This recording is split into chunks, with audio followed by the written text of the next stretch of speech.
बेटा तो last lecture में addition of vector and subtraction of vectors ये देख लिए थे हमने, डायग्राम में कैसे दिखाते हैं और फॉर्मूले क्या है ये देखे थे हमने लास्ट लेक्चर में, डिराइव किए थे।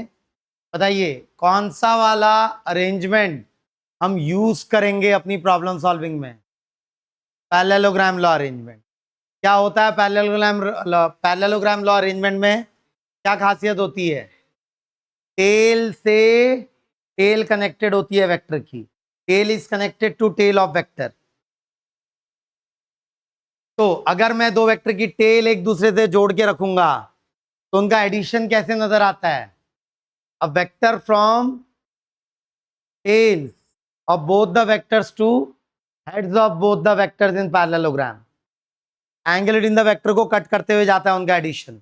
सब्ट्रैक्शन कैसे दिखता है याद दिलाइए मुझे। From head of one vector to, नहीं, सब्ट्रैक्शन। सब्ट्रैक्शन कैसे दिखता है? Head of one vector to head of second vector. एक वेक्टर के हेड से दूसरे वेक्टर के हेड पे कनेक्शन बनाते हैं। कौन से वेक्टर के हेड से कौन से वेक्टर के हेड पे? इनिशियल वेक्टर के हेड से फाइनल वेक्टर के हेड पे। तो वो होगा फाइनल माइनस इनिशियल। कल डिटेल में बात हुई थी बेटा, बहुत इंपॉर्टेंट है ये, गलती नहीं होनी चाहिए इसमें बिल्कुल भी। और मैथमेटिकल फॉर्मूलों की बात की थी हमने। तो magnitude of A vector plus B vector क्या निकल के आया था? तो पिछली पिछली क्लास में हो गया था। Magnitude of A vector plus B vector क्या निकल के आया था? Under root of A square plus B square plus 2ab cos theta. And magnitude of A vector minus B vector क्या निकल के आया था? Root of A square plus B square minus 2ab cos theta. याद है? तो आज की क्लास शुरू करेंगे सवाल से। तो सवाल में एक नया टर्म यूज हुआ है, थोड़ा ध्यान से उसको देखेंगे बेटा। ए के ऊपर टोपी चढ़ाई हुई है प्लस बी के ऊपर टोपी चढ़ाई हुई है। दिख रहा है क्या? इस बार एरो नहीं लगा रखा। अब जैसे मैं ये लिख सकता था ए के ऊपर एरो। अगर मैंने एरो लिखा है तो मैं इसको क्या पढ़ूंगा? क्या लिखा है मैंने? ए वेक्टर। ये एक वेक्टर है, इसका कुछ मैग्नीट्यूड होगा और उसकी कोई डायरेक्शन होगी। बट अभी लिखा हुआ है बेटा ए के ऊपर ऐसे टोपी चढ़ा रखी है ए के ऊपर। इसको बोलते हैं कैप। क्या बोलते हैं इसे? कैप। ये जो सिंबल है क्या बोलते हैं इसे? कैप, टोपी। तो इसको मैं क्या पढ़ूंगा? A cap. या फिर बी के ऊपर टोपी लगा दी तो बी कैप। तो what does cap symbol represent with the vector? A vector quantity है, बट मैंने अब उसके ऊपर एरो ना लगा के उसके ऊपर टोपी लगाई है, कैप लगाया है। तो A cap is a special type of vector. A cap is a special type of vector. इसको बोलते हैं यूनिट वेक्टर। यूनिट वर्ड का मतलब कोई बताएगा मुझे? वन। यूनिट का मतलब होता है one, single. What is the meaning of A cap? A cap का मतलब है कि जो ए वेक्टर है का मैग्नीट्यूड वन है। Unit vector, A cap is a unit vector. इसका मतलब mod of A cap will be what? One. Mod of A cap will be one. Similarly अगर बी के ऊपर कैप लगाई हुई है तो इसका मतलब mod of B cap is also one. है वो वेक्टर, ऐसा नहीं हो वेक्टर नहीं है, वेक्टर है। ए के ऊपर एरो लगाया तो वो वेक्टर है, ए के ऊपर कैप लगाया तो भी वो क्या है? ए के ऊपर कैप लगाया तो भी वो क्या है? वेक्टर ही है, बट एक स्पेशल वेक्टर है। कैसा वेक्टर है ये? कैसा वेक्टर है ये? Unit vector. वेक्टर है यूनिट वेक्टर। तो A cap is a unit vector. उसका मैग्नीट्यूड कितना है बेटा? वन। 1 मैग्नीट्यूड है उसका, समझे क्या? नाउ मुझे कुछ गिवन है, यूनिट वेक्टर की और बात करेंगे हम कुछ टाइम के बाद, बट इस सवाल पे आते हैं। सवाल पे बोल रहा है ये दो खड़े डंडों क्या पढ़ेंगे? मॉड, मॉडुलस, या वेक्टर की टर्म में मैग्नीट्यूड, क्या पढ़ेंगे इसको? मैग्नीट्यूड। तो क्या लिखा हुआ है? Magnitude of A cap plus B cap is equal to magnitude of A cap minus, ये लिखा हुआ बेटा आपके सामने। मतलब क्या है इस बात का? एक यूनिट वेक्टर है, वन मैग्नीट्यूड का एक वेक्टर है और वन मैग्नीट्यूड का एक दूसरा वेक्टर है। दोनों वेक्टर्स के एडिशन के बाद जो वेक्टर मिलेगा उसका मैग्नीट्यूड इज इक्वल टू जो ए कैप वेक्टर था माइनस बी कैप वेक्टर, मतलब ए और बी कैप को सब्ट्रैक्ट करके जो वेक्टर मिलेगा उसके मैग्नीट्यूड के बराबर है। ध्यान से समझेंगे बेटा। अच्छा एक बात बताइए, what is mod of A vector plus B vector का formula? Under root A square plus B square plus 2ab cos theta, यही तो है magnitude of A vector plus B vector.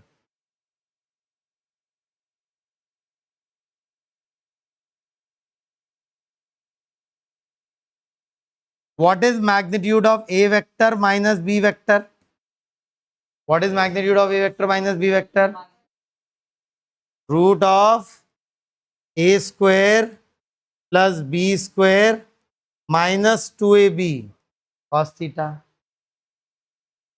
ये फॉर्मूले पिछली क्लास में सीखे हमने, अब उनको अप्लाई करने का टाइम आया है। मुझे पता क्या लगाना है? Angle between A vector and B vector. मान लेते हैं angle between A cap and B cap are theta. A cap और बी कैप के बीच का एंगल क्या मान लेते हैं? थीटा। बताइए इसको क्या लिखूं? Mod of A cap plus B cap को क्या लिख सकता हूं मैं? रूट ऑफ ए कैप के मैग्नीट्यूड का स्क्वायर।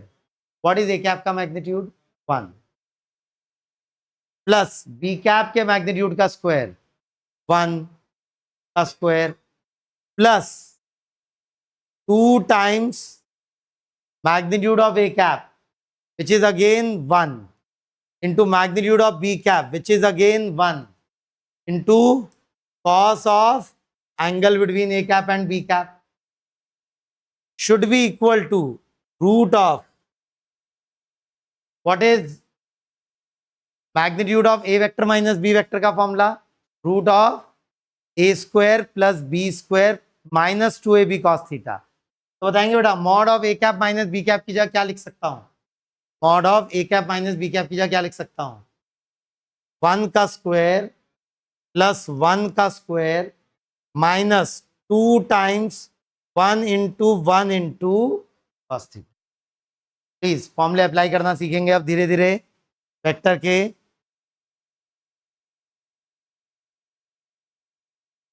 रूट गायब कर दूं दोनों तरफ से? रूट गायब कर सकता हूं दोनों तरफ से, स्क्वायरिंग कर दूंगा दोनों तरफ, रूट गायब हो जाएगा। इक्वेशन क्या बन गई एलएचएस में? 1 + 1 2 plus 2 cos theta should be equal to, can be written equal to RHS. बोलिए बेटा रूट कहाँ गायब हुआ? समझ रहे हैं ना? दोनों तरफ रूट है तो गायब कर सकता हूं मैं रूट को। 2 - 2 cos थीटा,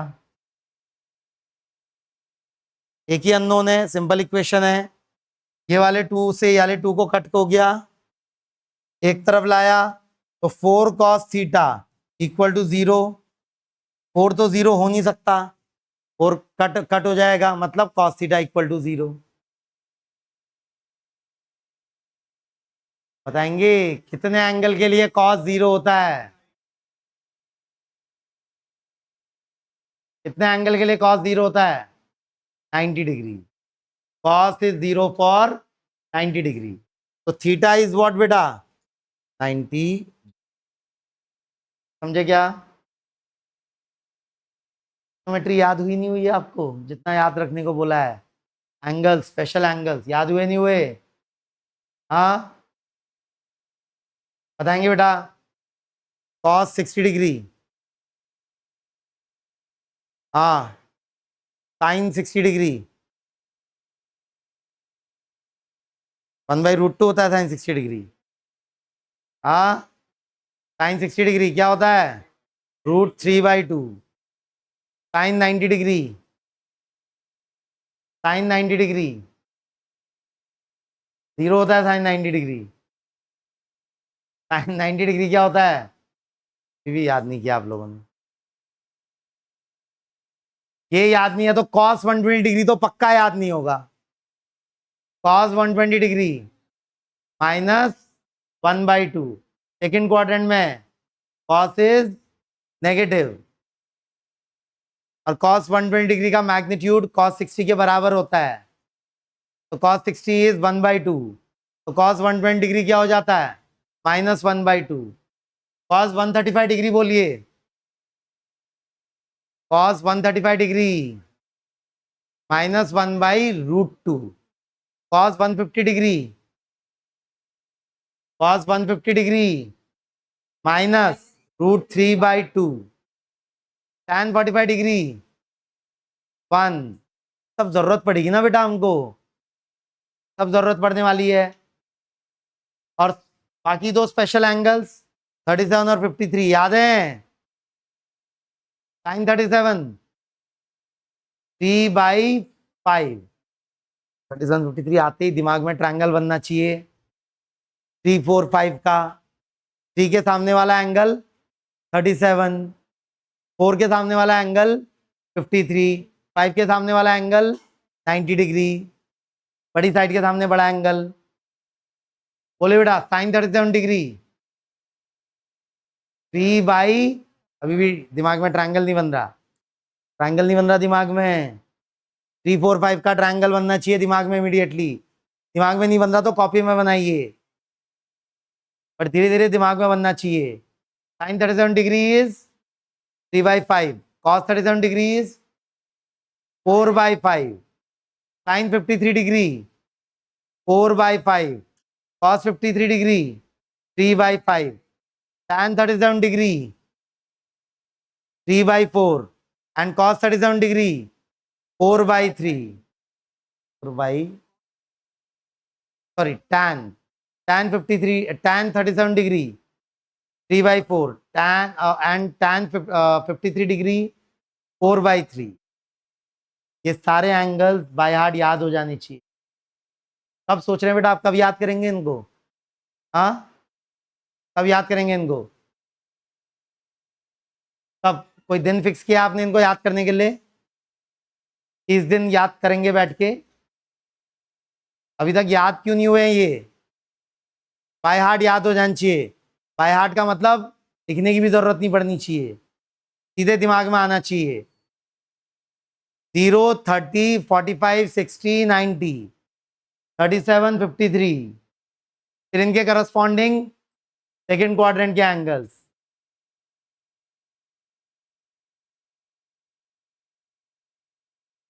हाँ,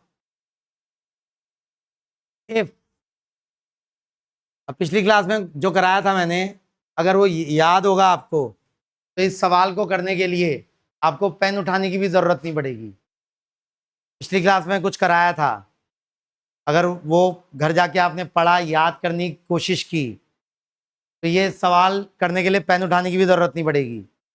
सवाल है sum of two unit vectors is also a unit vector, find the magnitude of their difference.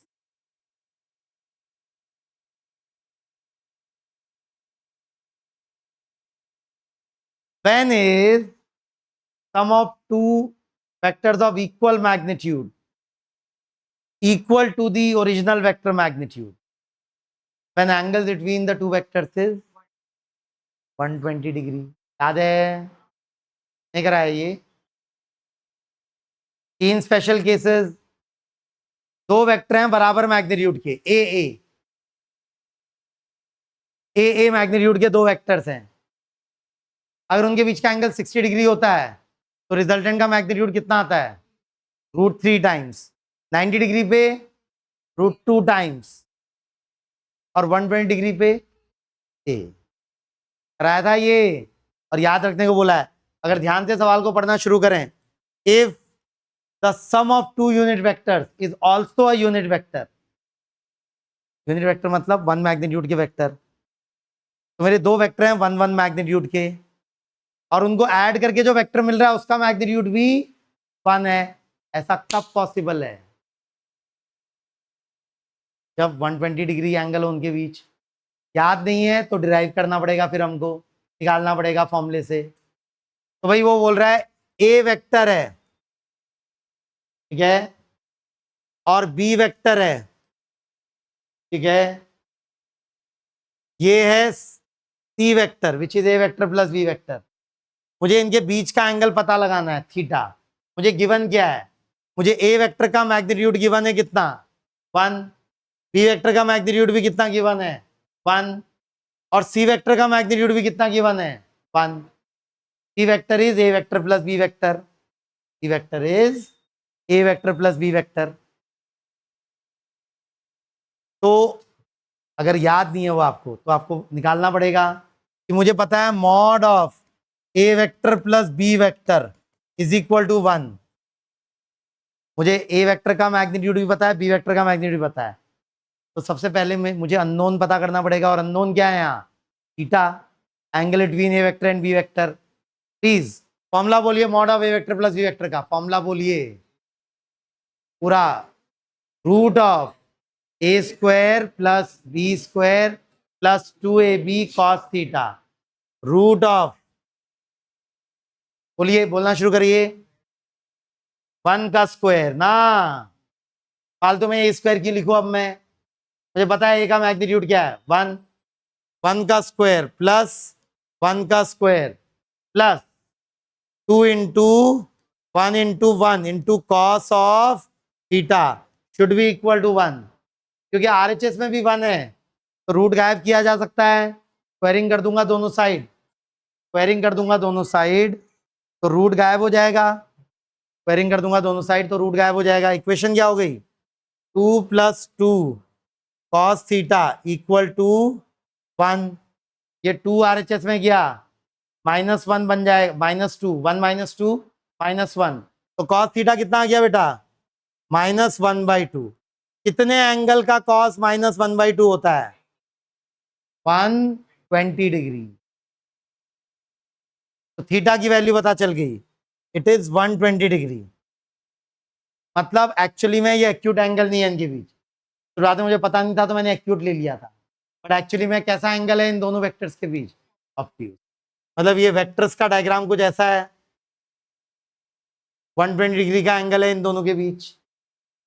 ये ए वेक्टर है और ये बी वेक्टर है, ठीक हो गया भाई।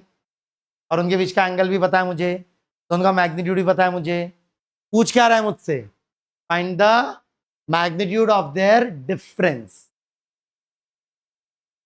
इसका किससे difference? It doesn't matter.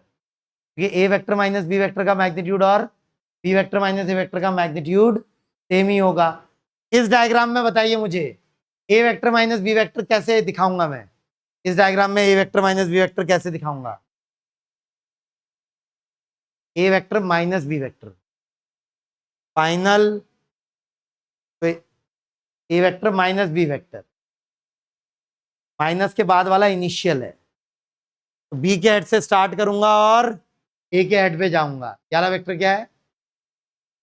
A vector minus B vector या B vector minus A vector? A vector minus B vector. वहीं B vector minus A vector कैसे दिखता है यहाँ? किसके हेड से किसके हेड तक जाऊंगा? B vector minus A vector पे ए के हेड से बी के हेड पे जाऊंगा, तब मिलेगा क्या? B vector minus A vector. ध्यान से देख रहे हैं, दोनों का मैग्नीट्यूड सेम है, सेम ही आएगा ना। तो अगर इसका मैग्नीट्यूड निकालना है फॉर्मूले से, what is magnitude of A vector minus B vector? बोलना शुरू करिए। Under root of A square plus B square minus 2ab cos theta. Plus नहीं, इस बार क्या आता है? माइनस। प्लस आता है जब एडिशन ऑफ वेक्टर्स होता है। सब्ट्रैक्शन ऑफ वेक्टर्स में क्या आता है रूट के अंदर? Minus. Minus 2ab cos theta. बोलिए 1 का स्क्वायर प्लस 1 का square minus 2 into 1 into 1 into cos of what बेटा? Cos of 120 degree. How much is cos of 120 degree? -1/2। ये हो गया रूट ऑफ 1 + 1 -2 इंटू -1/2। ये नेगेटिव नेगेटिव कैंसिल होके पॉजिटिव बना। 2 से 2 कैंसिल हुआ। रूट ऑफ 1 + 1 + 1 क्या हो गया बेटा? रूट। क्या मैग्नीट्यूड है इस वेक्टर का? Root mod of A vector minus B vector, यहाँ पर √3 के बराबर।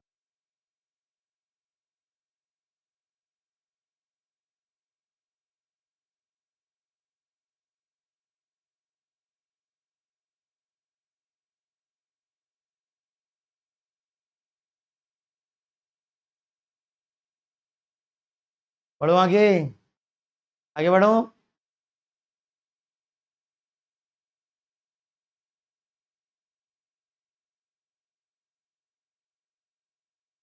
हाँ, इंपॉर्टेंट क्वेश्चन है। सवाल समझेंगे बेटा ध्यान से, बहुत इंपॉर्टेंट है।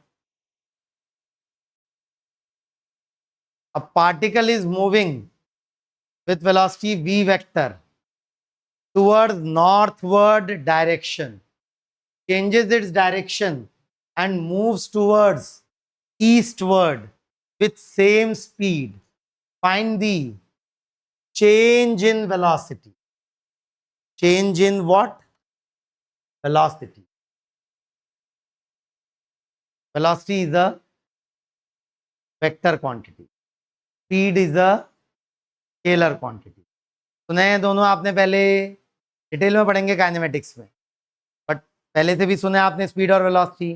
अंतर है दोनों में थोड़ा सा, सिमिलैरिटीज भी हैं कुछ, बट अंतर भी है। सिमिलैरिटी ये है कि वेलोसिटी का मैग्नीट्यूड स्पीड के ही बराबर होता है, बट वेलोसिटी में डायरेक्शन भी प्रेजेंट होगी। ध्यान से समझेंगे, सवाल इंपॉर्टेंट है, बहुत कुछ सीखेंगे बेटा इस सवाल से, बहुत कुछ।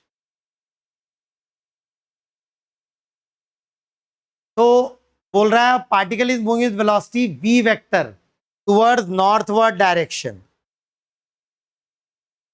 तो ये नॉर्थ को हम पेपर में y एक्सिस के अलॉन्ग दिखाते हैं, पता है ना ये।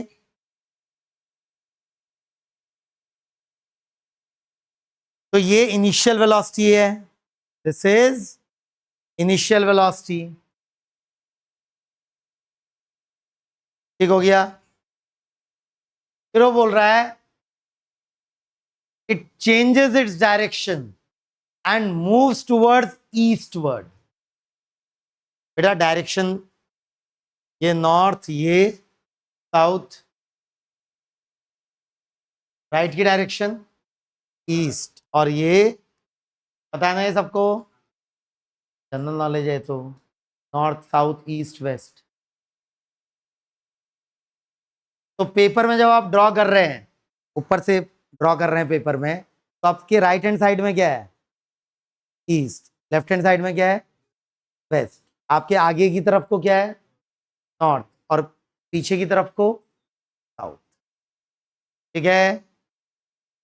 तो बोल रहा है particle is moving with velocity v vector towards northward direction. North direction में उसकी वेलोसिटी है, changes its direction and moves towards eastward with same speed. Speed नहीं बदली ना पार्टिकल की, स्पीड पार्टिकल की वही है, बट डायरेक्शन बदल ली उसने अपनी। भाई गाड़ी पहले नॉर्थ की तरफ को जा रही थी, फिर टर्न लेके वो अब ईस्ट की तरफ को जाने लग गई।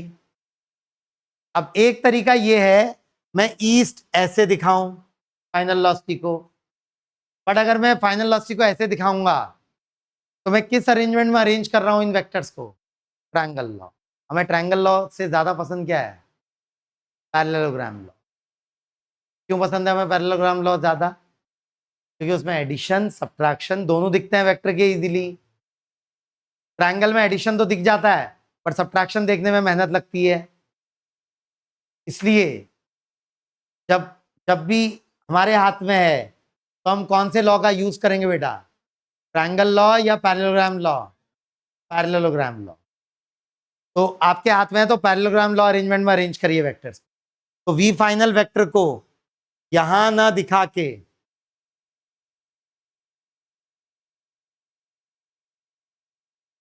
ऐसे दिखाइए। दिखा सकता हूं, बिल्कुल दिखा सकता हूं।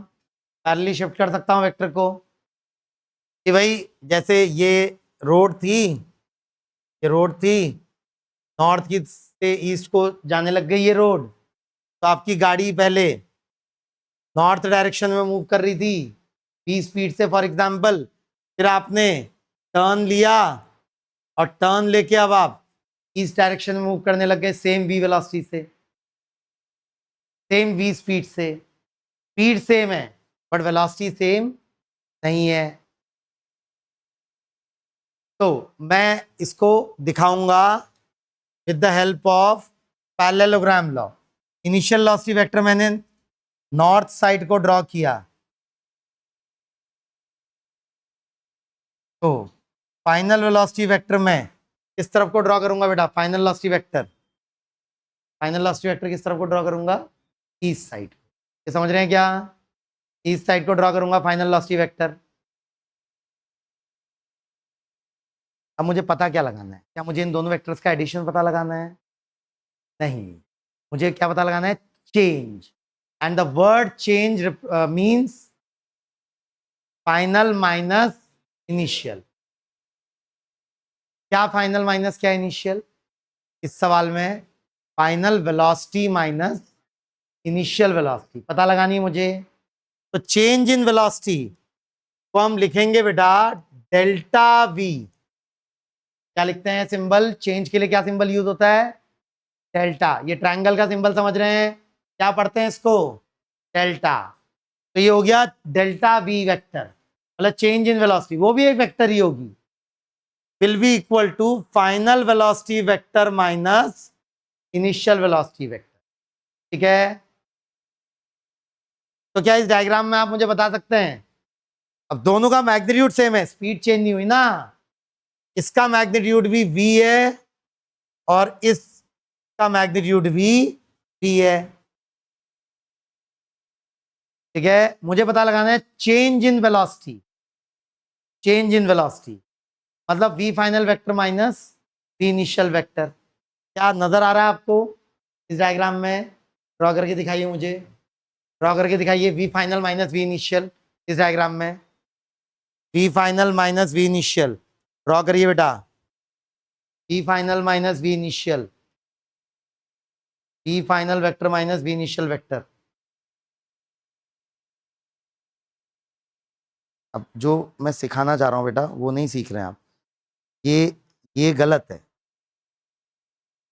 क्योंकि ये आपने ट्रायंगल अरेंजमेंट में अरेंज किया, तो ये आपने एडिशन ऑफ वेक्टर्स को दिखा दिया। अरे फॉर्मूला कुछ भी यूज करिए बाद में, डायग्राम तो गलत बनाया आपने, आंसर आने से मतलब नहीं है ना केवल। अगर मैंने आपसे डेल्टा वी की डायरेक्शन पूछ ली होती तो क्या बोलते आप? क्या बोलते हैं डायरेक्शन को आप? North east. नॉर्थ ईस्ट नहीं है उसकी डायरेक्शन, नहीं समझे? क्योंकि आपने गलत अरेंजमेंट में अरेंज करके किया है ना बेटा, इसीलिए मैं बोल रहा हूं कौन से अरेंजमेंट को प्रेफरेंस दीजिए? पैरेललोग्राम लॉ अरेंजमेंट को। फायदे हैं ना उसके, एडिशन भी अच्छे से दिखता है उसमें, और जब जरूरत होगी सब्ट्रैक्शन भी अच्छे से दिखेगा।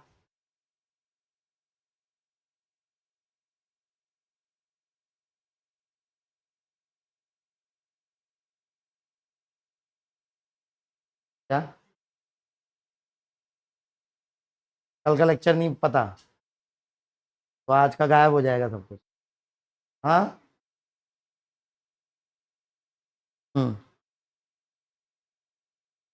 कहाँ है?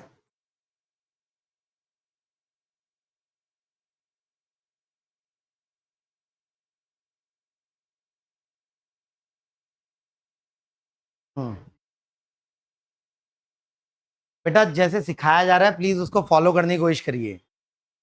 हमें ट्रायंगल लॉ आता है, इसका मतलब नहीं हम ट्रायंगल लॉ का यूज करेंगे। ज्यादा प्रिफर्ड कौन सा लॉ है? Parallelogram law. उसी को यूज करेंगे 99% बार हम। ठीक है, कभी कोई प्रॉब्लम में हुआ तो ट्रायंगल लॉ या पॉलीगन लॉ यूज हो जाए, बट 99% बार क्या करने वाले हम यूज? Parallelogram law. आने सभी लॉ चाहिए हमको, बट यूज उसी का करेंगे ना जिससे चीजें आसान बन रही हो, जिससे कंफ्यूजन कम हो रहा हो, जिसके फायदे ज्यादा हैं। किसके फायदे ज्यादा हैं? पैरेललोग्राम लॉ के। तो अरेंजमेंट करिए पैरेललोग्राम लॉ में। तो V final vector right side को दिख रहा है बेटा, वी इनिशियल वेक्टर आपको नॉर्थ की तरफ को है, तो मुझे पता लगाना है change in velocity. Change in velocity का केवल मैग्नीट्यूड नहीं बेटा, डायरेक्शन भी पता लगानी है मुझे। ठीक है, केवल मैग्नीट्यूड नहीं, डायरेक्शन भी पता लगानी है। तो आप ये सोच रहे होंगे कि root of A square plus B square minus 2ab cos theta से कर लेता हूं, मैग्नीट्यूड आएगा उससे, पर डायरेक्शन तो डायग्राम से ही आएगी। तो कौन सा वेक्टर है? V final vector minus V initial vector. V initial के हेड से स्टार्ट करेंगे, वी फाइनल के हेड तक जाएंगे, तो ये वाला वेक्टर है V final vector minus V initial vector. ये है delta V vector, change in velocity vector. समझे क्या? मैग्नीट्यूड तो डायग्राम में ही नजर आ रहा है। अगर आप देखें ये v 90 डिग्री, तो ये कितना होने वाला है? p√2। एक right angle triangle, isosceles right angle triangle में बेस और परपेंडिकुलर सेम लेंथ के हैं, तो हाइपोटेन्यूज की लेंथ कितना कितना हो जाती है? √2 टाइम्स। पहली बार देख रहे हैं क्या ये? 5 और 5 मैग्नीट्यूड के दो वेक्टर है 90 डिग्री पे, तो ये जो हाइपोटेन्यूज बनेगा 5√2 मैग्नीट्यूड का होगा, होगा नहीं होगा? हाँ, तो ये हो गया डेल्टा वी वेक्टर। मैग्नीट्यूड क्या आने वाला है डेल्टा वी वेक्टर का? p√2। आप फॉर्मूला भी यूज करते, root of B square plus B square minus 2ab cos 90। cos 90 क्या होने वाला है? 0। तो इसलिए फॉर्मूले से भी क्या आता? Root of B square plus B square मतलब p√2। क्या डायग्राम से भी दिख रहा है p√2 पाइथागोरस से। बट सवाल केवल इतना नहीं है, क्योंकि उसने बोला find the change in velocity, उसने ये नहीं बोला find the magnitude of change in velocity. क्या बोला है उसने? Find the change in velocity. अगर उसको केवल मैग्नीट्यूड पूछना होता तो वो क्या पूछता? Find the magnitude of change in velocity. But उसने magnitude of change in velocity नहीं बोला है सवाल में। क्या बोला उसने? Find the change in velocity. Change in velocity is a vector quantity बेटा, और वेक्टर क्वांटिटी केवल मैग्नीट्यूड लिखने से काम नहीं चलेगा, उसकी डायरेक्शन भी बतानी पड़ेगी। प्लीज ये डायरेक्शन बोलेंगे मुझे, कौन सी डायरेक्शन है ये? भाई ये नॉर्थ होती है, ये ईस्ट, ये वेस्ट, ये साउथ। नॉर्थ और ईस्ट के बीचों बीच की डायरेक्शन को क्या बोलते हैं? North east. पता है आपको? नॉर्थ और वेस्ट के बीचों बीच की डायरेक्शन को नॉर्थ वेस्ट। साउथ और वेस्ट के बीचों बीच की डायरेक्शन को साउथ वेस्ट, और साउथ और ईस्ट की बीचों बीच की डायरेक्शन को साउथ ईस्ट। जानते हैं बेटा? मुझे बताइए ये डायरेक्शन कौन सी direction? South south east, south east, south south east है ना ये। तो v√2 मैग्नीट्यूड है एंड डायरेक्शन इज व्हाट बेटा? South.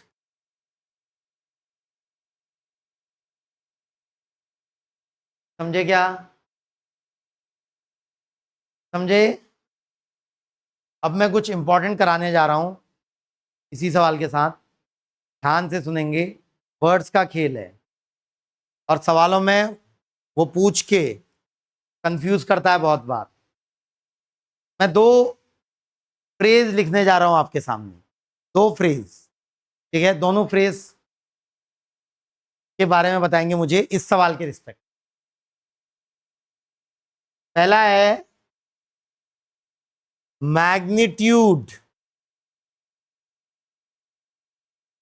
Of change in velocity. पहला है magnitude of change in velocity, पहला फ्रेज है magnitude of change in velocity. दूसरा फ्रेज है change in magnitude of velocity.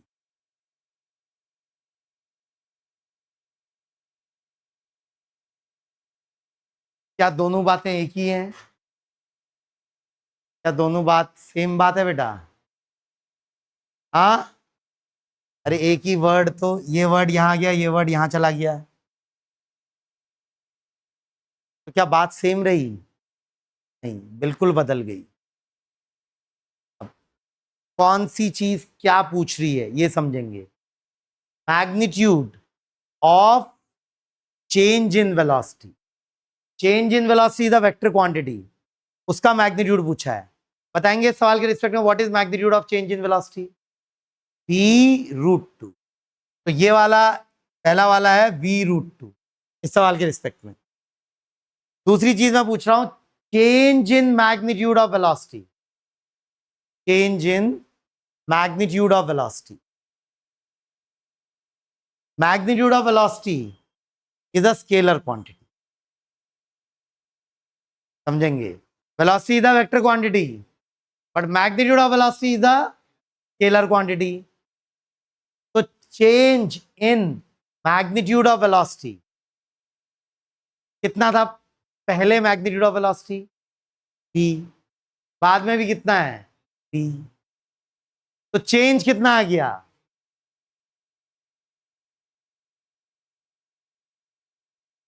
Please ध्यान से ये वर्ड्स के खेल को समझेंगे। कभी वो सवाल में पूछ लेगा change in magnitude of vector, और कहीं पूछ लेगा magnitude of change in vector,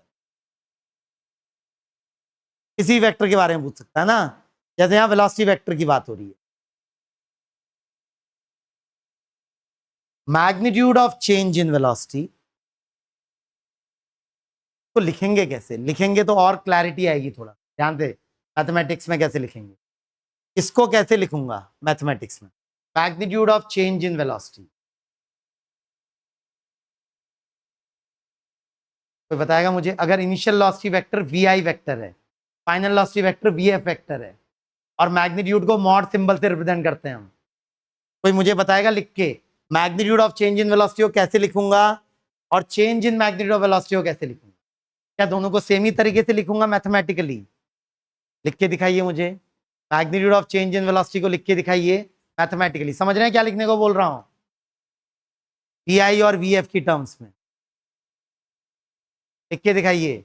magnitude of change in velocity को लिख के दिखाइए, change in magnitude of velocity को लिख के दिखाइए। Magnitude of change in velocity को लिख के दिखाइए बेटा, magnitude of change in velocity को लिख के दिखाइए, and change in magnitude of velocity को लिख के दिखाइए।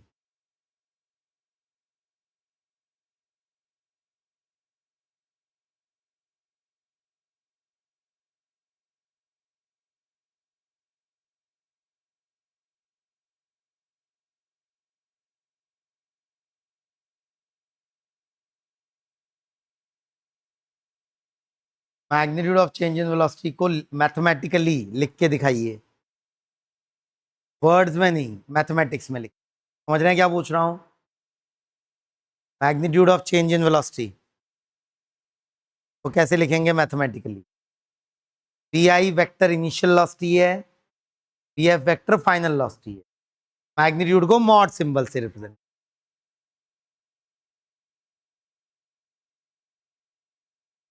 अरे वी आई वी एफ दिखने चाहिए मुझे, वी आई वी एफ दिखने चाहिए। Magnitude of change in velocity and change in magnitude of velocity, बिल्कुल सही बेटा। और change in magnitude of velocity, change in magnitude of velocity नहीं समझ पा रहे वर्ड्स को,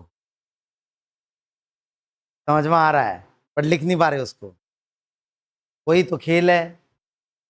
मैथमेटिक्स में तो लिखना आना पड़ेगा ना, इंग्लिश को मैथमेटिक्स में कन्वर्ट करना आना पड़ेगा ना, तभी तो आगे बढ़ पाएंगे हम, तभी तो इक्वेशंस बना पाएंगे। फिर उसके बाद सॉल्विंग होगी इक्वेशन की, बट पहले तो इक्वेशन बनाना आना चाहिए हमको, इंग्लिश को मैथ्स में कन्वर्ट करना आना चाहिए। 2 सेंटेंस लिखे हैं मैंने आपके सामने इंग्लिश के, दोनों को मैथमेटिक्स में कन्वर्ट करने को बोल रहा हूं आपको। एक है magnitude of change in velocity और एक है change in magnitude of velocity. नहीं आया? लिख के दिखाइए, बोल के नहीं, लिख के दिखाइए। एरो वैरो दिखने चाहिए मुझे, मॉड दिखने चाहिए, पीएफ दिखना चाहिए, वीआई दिखना चाहिए, एरोज भी दिखने चाहिए। नहीं, नहीं लिख पा रहे, नहीं, गलत हो गया। ये वाला सही है, ये वाला गलत। सोचिए, थोड़ा सोचिए। Magnitude of change in velocity, magnitude को मॉड से रिप्रेजेंट करते हैं। चेंज इन वेलोसिटी, केवल चेंज इन वेलोसिटी बोला होता तो क्या क्या लिखते हैं आप? B final vector minus B initial vector. अब पूछ रहा है magnitude of change in velocity, क्या लिखेंगे? Mod of V final vector minus, लिख क्यों नहीं पा रहे हैं फिर? लिखा मॉड ऑफ, मॉड आया ना, magnitude of what? Magnitude of V final vector minus V initial vector. क्या पढ़ूंगा इसको मैं इंग्लिश में, क्या पढ़ूंगा? Magnitude of V final vector minus V initial vector, या magnitude of change in velocity. अब change in magnitude of velocity, change in magnitude of velocity, तो मैग्नीट्यूड ऑफ वेलोसिटी फाइनली कितना है? कैसे लिखेंगे फाइनल मैग्नीट्यूड ऑफ वेलोसिटी को? Mod of VF vector, नहीं क्या? मॉड ऑफ वीएफ वेक्टर ना, ये हो गया फाइनल वेलोसिटी का मैग्नीट्यूड। माइनस करना पड़ेगा उससे क्या? मॉड ऑफ, क्या ये दोनों बातें एक ही हैं? क्या ये दोनों बातें एक ही हैं? मैं फिर से लिख रहा हूं, ध्यान से देखेंगे। अगर एक वेक्टर है ए वेक्टर, दूसरा वेक्टर है बी वेक्टर, जब मैं लिख रहा हूं mod of A vector minus B vector, और जब मैं लिख रहा हूं mod of A vector minus mod of B vector, क्या दोनों बातें सेम बातें हैं? दोनों बातें सेम बातें नहीं हैं, अलग अलग बातें हैं बेटा दोनों। ये क्या है? पढ़िए, पढ़ना सीखिए। Magnitude of subtraction of two vectors, magnitude of A vector minus B vector, ये लिखा हुआ है। ये क्या लिखा हुआ है? Magnitude of A vector minus magnitude of B vector. क्या दोनों के रिजल्ट सेम आएंगे बेटा? नहीं, बिल्कुल नहीं, अलग अलग वैल्यूज आएंगी उनकी। आ सकती नहीं आ सकती अलग अलग वैल्यूज, तो अलग अलग चीजें हैं बेटा ये। हाँ, फाइनली दोनों स्केलर चीज, स्केलर क्वांटिटी है, क्योंकि आपने मॉड ले लिया वेक्टर का मॉड ले लिया, बट यहां पहले वेक्टर सब्ट्रैक्शन किया, उसके बाद जो वेक्टर मिला उसका मॉड लिया। यहां पर दोनों का मॉड ले लिया पहले और उनको आपस में सब्ट्रैक्ट कर दिया। दोनों से क्या रिजल्ट सेम आएगा? नहीं, अलग अलग रिजल्ट आएगा बेटा। ये है, अगर ये जैसे ये होता for example mod of P final minus P initial, अगर ये ऐसा लिखा होता मैंने, पी इज मोमेंटम, ठीक है? पी किसका नाम है? जानते हैं? पी यूएनटी में पढ़ा है हमने, पी सिंबल किसके लिए यूज करते हैं? मोमेंटम, जो कि एक वेक्टर क्वांटिटी है। तो इसको क्या पढ़ूंगा मैं? इसको क्या पढ़ूंगा बेटा? Magnitude of change in moment. क्या पढ़ूंगा इसको? Magnitude of change in moment. और अगर ये लिखा होता mod of P final vector minus mod of P initial vector, तो इसको क्या पढ़ता मैं? Change in magnitude of momentum. Change in magnitude of momentum, इसको क्या पढ़ता? फिर से बोलिए, magnitude of change in momentum. और इसको क्या पढ़ता? Change in magnitude of momentum. समझ रहे हैं क्या? ये बात आई समझ में? कंफ्यूजिंग है बेटा दोनों सेंटेंस ना, क्योंकि सेम ही वर्ड्स यूज हो रहे हैं उनमें, बस आगे पीछे यूज हो रहे हैं, इसलिए कंफ्यूज हो जाते हैं स्टूडेंट्स इसमें। लैंग्वेज को इंटरप्रेट करिए बेटा। ये लिखा हुआ है चेंज, सॉरी, ये लिखा हुआ है magnitude of change in momentum. ये लिखा हुआ है magnitude of change in momentum. और ये क्या लिखा हुआ है बेटा? ये क्या लिखा हुआ है? Change in magnitude of momentum.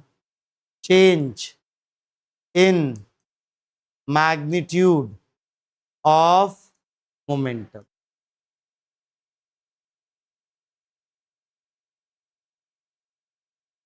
बात कुछ घुसी दिमाग में? तो जो सवाल था उसी के थ्रू ये चीजें हम समझ रहे हैं सब। क्या था उस सवाल में? इनिशियल वेलोसिटी वेक्टर नॉर्थ में था v मैग्नीट्यूड का, फाइनल वेलोसिटी वेक्टर ईस्ट में था v मैग्नीट्यूड का। तो how much was change in magnitude of velocity?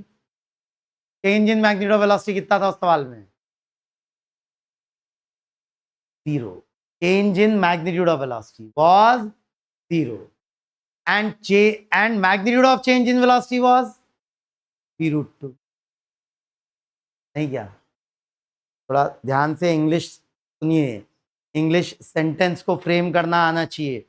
जब फ्रेम कर रहे हैं, जब पढ़ रहे हैं, तो उसका मीनिंग अच्छे से आना चाहिए, क्योंकि एक वर्ड इधर से उधर हो जाएगा तो मीनिंग बदल जाएगा ना। एक वर्ड इधर से उधर हो गया तो मीनिंग बदल गया, अलग अलग बातें हैं दोनों। चलिए, बढ़िया क्वेश्चन है, देखेंगे जरा। क्वेश्चन है, the resultant of two velocity vectors A vector and B vector is perpendicular to A vector. Magnitude of resultant R vector, resultant का मतलब होता है addition of the vector. Resultant का मतलब क्या होता है?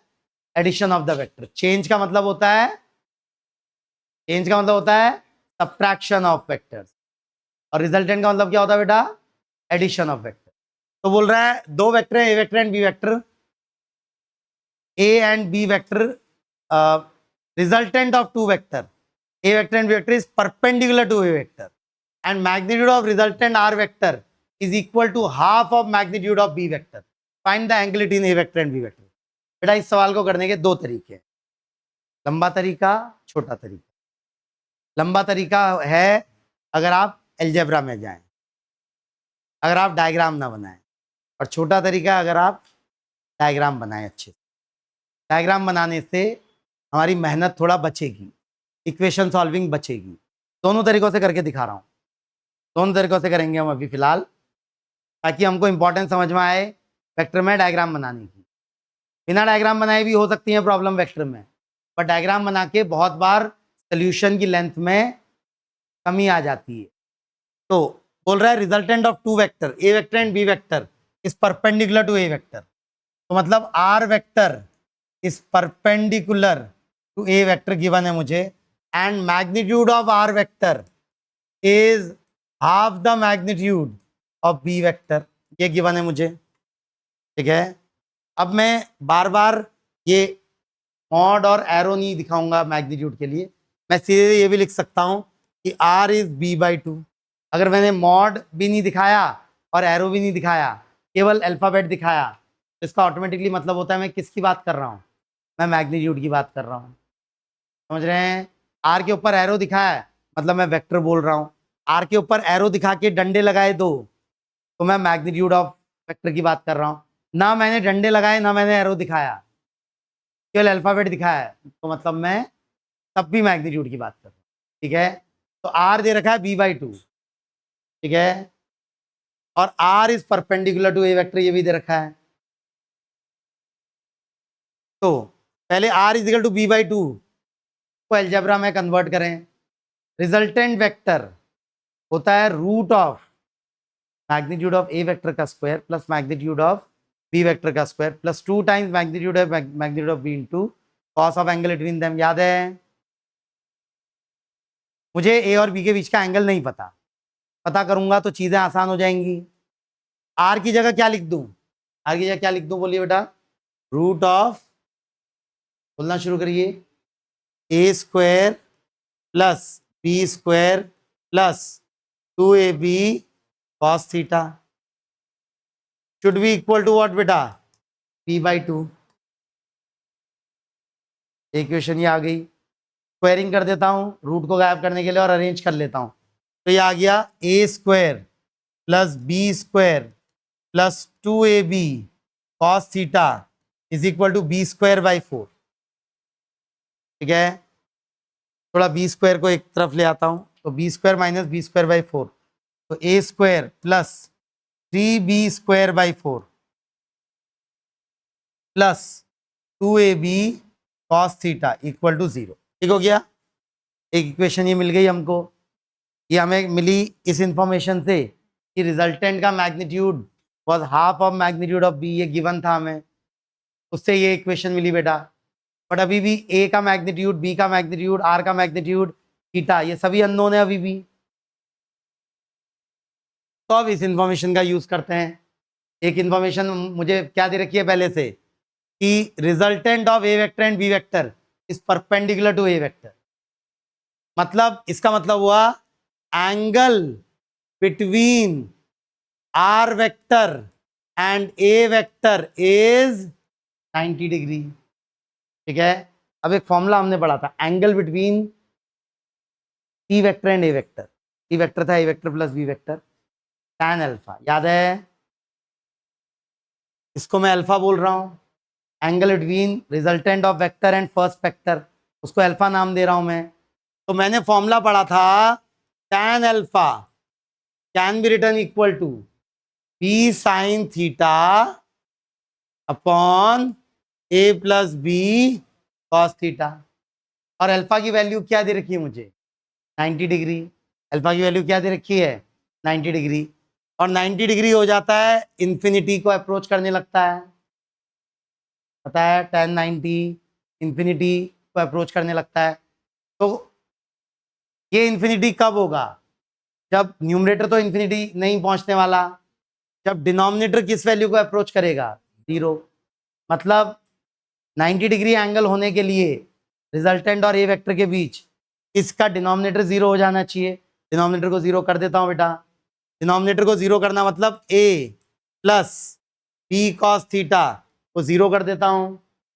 मतलब मैं b कॉस थीटा की जगह क्या लिख सकता हूं, -a। b कॉस थीटा की जगह क्या लिख सकता हूं, -a। अब रख देता हूं यहाँ b कॉस थीटा की जगह -a। तो इक्वेशन बन गई a square plus 3b²/4 minus 2a square equal to 0। Arrange कर दूं तो ये हो गया 3b²/4 is equal to a square. मतलब a is equal to b√3/2। a is equal to b√3/2, ठीक हो गया। ए और बी का रिलेशन मिल गया मुझे। ए और बी का अगर रिलेशन मिल गया तो वापस यहां पुट कर देता हूं। तो cos थीटा होना है -a/b, cos थीटा होना है बेटा -a/b, ठीक है। a/b की जगह मैं √3/2 लिख सकता हूं, तो -√3/2। cos थीटा आ रहा है -√3/2। थीटा ही निकालना एम था मेरा। cos थीटा माइनस नेगेटिव आने का मतलब क्या है, पहली बात, थीटा एक ऑब्ट्यूस एंगल है। थीटा क्या है, एक ऑब्ट्यूस एंगल। मैग्नीट्यूड आ रहा है उसका √3/2। तो किस एक्यूट एंगल का मैग्नीट्यूड √3/2 होता है कॉस का? 30 डिग्री। मतलब कॉस थीटा माइनस √3/2, तो theta is equal to 150। Second quadrant का एंगल है और 30 डिग्री एंगल बनाएगा नेगेटिव एक्स एक्सिस से, तो क्या हुआ? Theta is equal to 150 degree.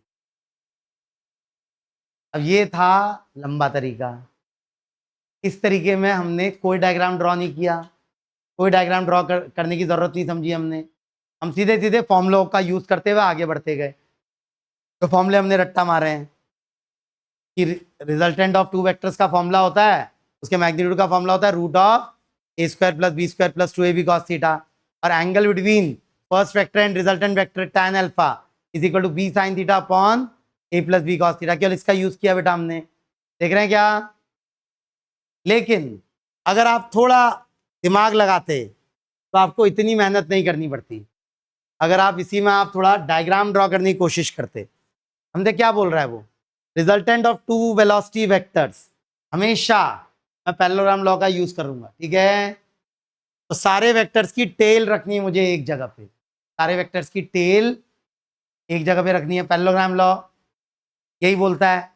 तो बोल रहा है resultant of two vectors A vector and B vector is perpendicular to A vector. मान लेता हूं ए वेक्टर इस तरफ है, मान लेता हूं ए वेक्टर इस तरफ है, तो रिजल्टेंट वेक्टर ए वेक्टर के परपेंडिकुलर है, तो रिजल्टेंट वेक्टर इस तरफ होना चाहिए।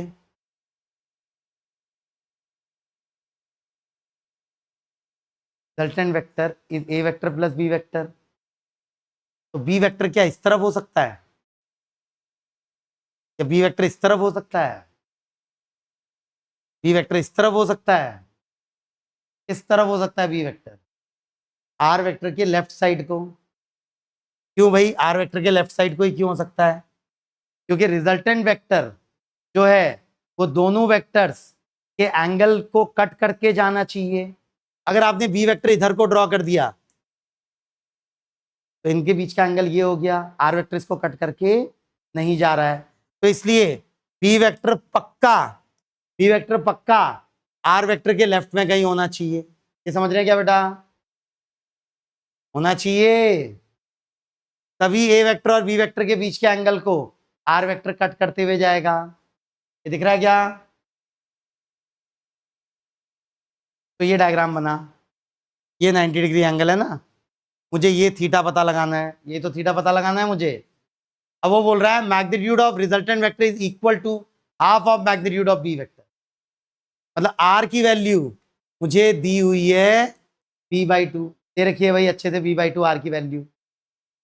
अब ध्यान से देखेंगे बेटा, ध्यान से, मैं इस बी वेक्टर को पैरेलली शिफ्ट करके एक राइट एंगल ट्रायंगल बना सकता हूं, कर सकता हूं, बी भी शिफ्ट कर सकता हूं, तो बन गया एक राइट एंगल ट्रायंगल। अब ये किस अरेंजमेंट में आ गया? ट्रायंगल लॉ अरेंजमेंट में, दिख रहा है? इसका मैग्नीट्यूड बी है और आर का मैग्नीट्यूड क्या दिया था बेटा? b/2। क्या एक राइट एंगल ट्रायंगल नजर आ रहा है आपको? इस एंगल को अल्फा बोल देता हूं, दिखा कुछ? भाई परपेंडिकुलर b/2 है उस अल्फा का, हाइपोटेनस b है, तो मैं साइन अल्फा पता कर सकता हूं, साइन अल्फा पता कर सकता हूं perpendicular upon hypotenuse. Sine alpha हो जाएगा b/2 अपॉन b, तो क्या हो गया ये 1/2। Sine alpha is coming equal to 1/2। किस एंगल के लिए साइन 1/2 होता है? 30 डिग्री। मतलब अल्फा पता चल गया मुझे 30 डिग्री, तो क्या मेरा आंसर 30 डिग्री है? नहीं, क्योंकि मुझे तो थीटा पता लगाना था, लेकिन मुझे पता है कि ये वाला एंगल भी अल्फा है ना? आता है पैरेलल लाइन, एक लाइन को कट कर रही है, तो ये वाला एंगल, ये वाला एंगल अल्फा अल्फा होगा। मतलब ये पता चल गया क्या? 30 डिग्री। पूरा एंगल कितना था ये? 180, तो थीटा कितना हो गया? 150। क्या हमने एक भी फॉर्मूला यूज किया इस सवाल में? पर बेसिक ट्रिग्नोमेट्री का फॉर्मूला यूज किया, साइन की डेफिनेशन यूज की, बाकी वेक्टर का कोई फॉर्मूला यूज किया हमने नहीं। बिना किसी फॉर्मूले के भी सवाल बन गया। क्यों कराया मैंने दो तरीकों से सवाल आपको? ऐसा नहीं है फॉर्मूला नहीं आना चाहिए हमको, फॉर्मूला भी आना चाहिए, बट डायग्राम ड्रॉ करना भी आना चाहिए। कभी कोई प्रॉब्लम, डायग्राम ड्रॉ करके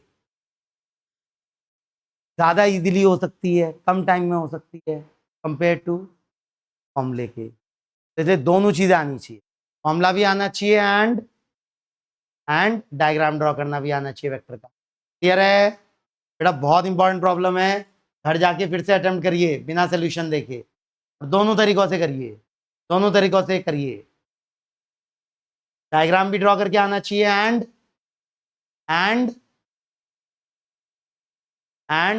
फॉर्मूले से भी आना। Next, resultant of two forces CP and 2P is capital R.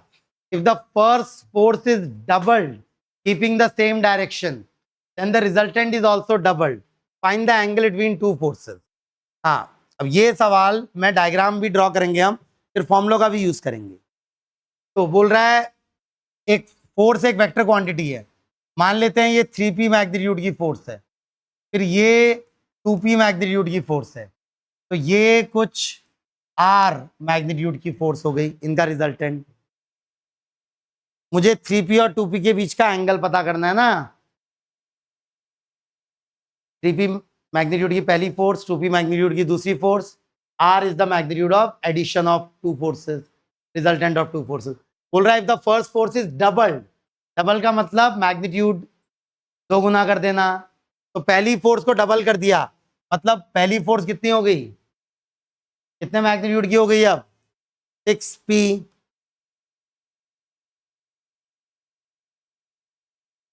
Keeping the same direction, और दूसरी फोर्स को मैं नहीं छेड़ रहा हूं, मतलब 2P वाली फोर्स एज इट इज है, 2P वाली फोर्स एज इट इज है।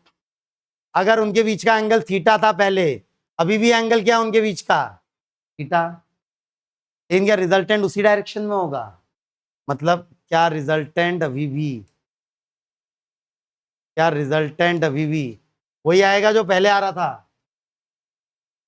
रिजल्टेंट बदल जाएगा ना, नया रिजल्टेंट कुछ ऐसा हो सकता है।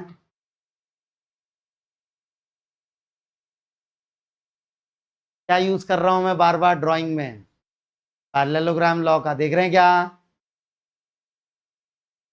बोल रहा है, the magnitude of resultant is also double, मतलब पहले उसका मैग्नीट्यूड R था, तो अब रिजल्टेंट का मैग्नीट्यूड क्या हो चुका है, मुझे निकालना क्या है।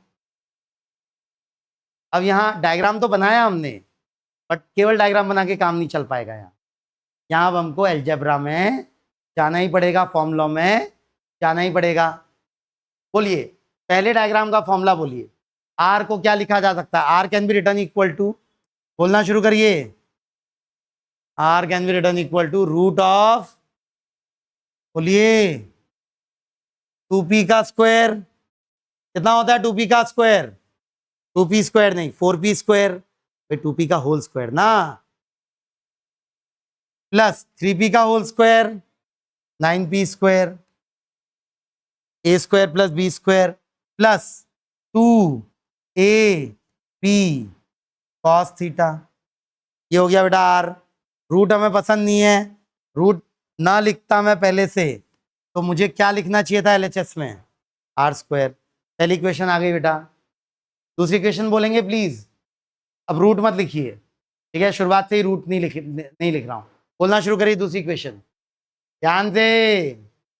4R स्क्वायर क्या आएगा LHS में, 4R स्क्वायर, 2R का होल स्क्वायर आएगा ना, तो LHS में आएगा 4R स्क्वायर इक्वल टू, बोलना शुरू करिए बेटा, 4P square plus 36P square plus 2 into 2P into 6P into cos theta. आगे दो इक्वेशन, इसको गायब करूं मैं, आर को गायब करता हूं ना, आर स्क्वायर को गायब करता हूं, कैसे, यहां से आर स्क्वायर उठा के यहां पुट कर देता हूं, मतलब आर स्क्वायर इधर क्या लिख दूं, ये जो यहाँ जो है क्या आया आर स्क्वायर, यहाँ से 13P square plus 2 to the 4 3 12P square cos theta. उठा के पुट कर दीजिए, इसको इक्वेट करिए, चीजें कटेंगी बेटा, कॉस थीटा निकल के आएगा। निकालिए, बताइए आंसर। कॉस थीटा क्या आ रहा है? कॉस थीटा क्या आ रहा है? -1/2। कॉस थीटा -1/2 आया, पक्का? निकालिए अपने हाथों से।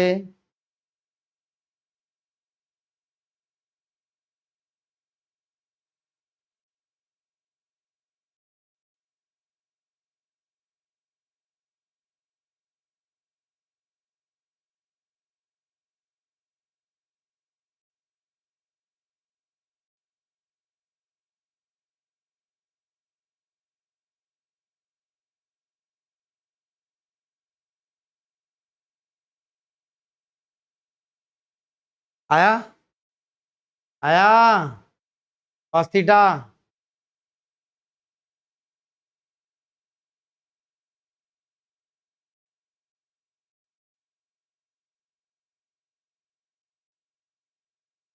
कॉस थीटा की वैल्यू क्या आई बताइए मुझे।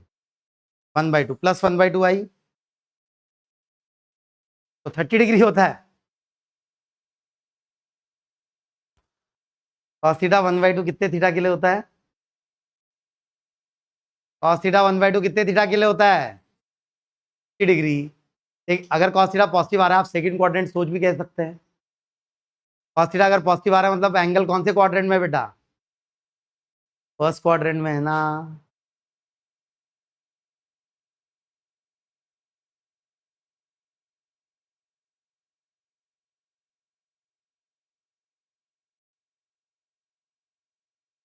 आया? जब कहानियां चलती हैं तब आराम से हो जाता है, जब एक्चुअल करने की बारी आती है तब हालत खराब हो जाती है। हाँ, पुट करिए इक्वेशन, मैथ्स में हालत खराब हो जाती है इसलिए। पुट करिए r² की जगह, तो 4 × 13p² plus 12p² cos theta should be equal to RHS में 40p² प्लस 2 2 ज़ा 4 6 ज़ा 24 p² कॉस थीटा। p² हर जगह से कट रहा है ना, तो फालतू में क्यों लिखूं p² को मैं, वैसे ही मुझे थीटा चाहिए। तो LHS में बन गया, 4 भी कट कर दीजिए, 4 ज़ा 10 ज़ा 6 ज़ा, तो ये आ गया 13 प्लस 12 कॉस थीटा, और RHS में आ गया 10 प्लस 6 कॉस थीटा। अरेंज करूं, 6 कॉस थीटा को LHS में लाऊं और 13 को RHS में ले जाऊं, तो 12 cos theta minus 6 cos theta is 6 cos theta, 10 minus 13 is -3। Cos theta negative आ रहा है बेटा मेरा, तो नेगेटिव आ रहा है मेरा कॉस थीटा, पॉजिटिव नहीं आ रहा कॉस थीटा मेरा, क्या आ रहा है? नेगेटिव। क्या एक ही बात है पॉजिटिव आना नेगेटिव आना? अलग अलग बात है ना। कॉस थीटा नेगेटिव आया मतलब कौन से क्वाड्रेंट का एंगल है? कौन से क्वाड्रेंट का एंगल है? सेकंड क्वाड्रेंट का एंगल है, और कितना है? 120, 180 माइनस 60 है, तो थीटा इज 120 डिग्री।